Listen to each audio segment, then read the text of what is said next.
So imagine building your own smart device like a fingerprint door lock, a robot, or even a mini ATM machine. But here's the problem. Most beginners learn the wrong programming languages and waste months. So in this video, I will show you the exact programming languages you need if you want to get into embedded systems in 2026. Top on the list is C programming language. If embedded system was a house, C is the foundation. This is the language that directly talks to the hardware. And when you press a button on a microcontroller, it is the C programming language that makes the LED turn on.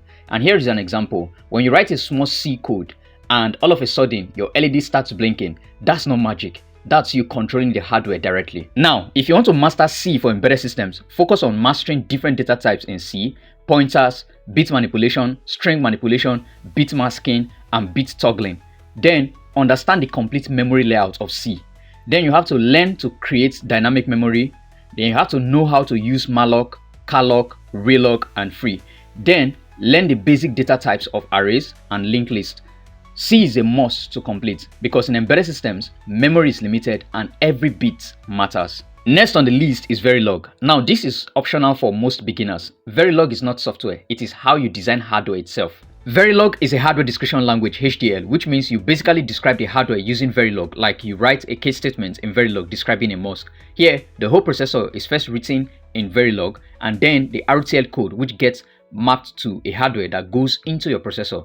It goes from the RTL design to verification, to synthesis, to DFT, and then to the physical design. And powerful CPUs like AMD, Nvidia, and all the CPUs and GPUs you see around are all written in Verilog first. And for verification rules, you need to focus on OOP or object-oriented programming concepts like encapsulation, inheritance, polymorphism, and abstraction, which you can do in a system Verilog. Next is C++.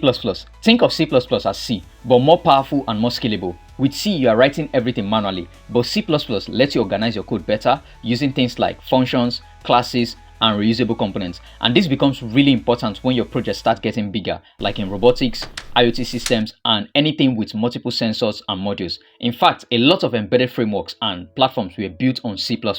For example, when you write code in the Arduino environment, you are actually using C++ behind the scenes. So even if it looks simple at first, you are already working with a very powerful system. C++ also helps you write cleaner and more maintainable code, especially when you are building real-world projects that need to grow over time. So here is a simple way to think about it. C gives you control, C++ help you manage complexity. So start with C to understand the hardware, then use C++ when your project becomes more advanced.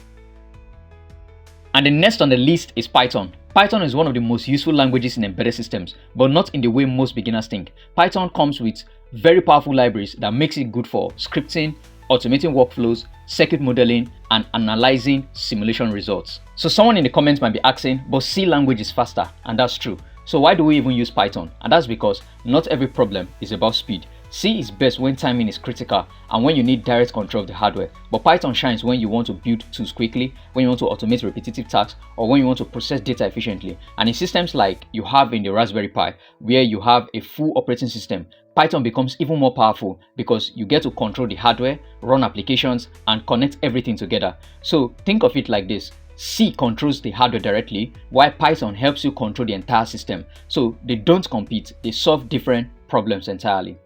The fifth language to learn is shell-based scripting. Now let's talk about shell scripting. If you want to work in embedded systems, you need to be comfortable with Linux. Don't worry if you use Windows, just run Linux with a virtual machine. Every operating system has something called the shell.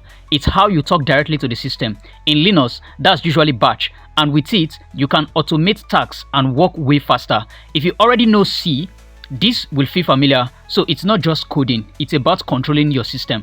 Now, there's one new programming language everybody's talking about, Rust. People are saying it is better than C, and that's because it prevents memory errors automatically. But here's the truth, Rust is powerful, but it is not beginner friendly. So don't skip C, learn C first, understand how hardware works, and then move to Rust if you want. If you are just starting embedded systems, don't try to learn everything at once. Start with C, build small projects, then slowly add other languages based on what you need. Because at the end of the day, it is not about how many languages you know, it is about what you can build.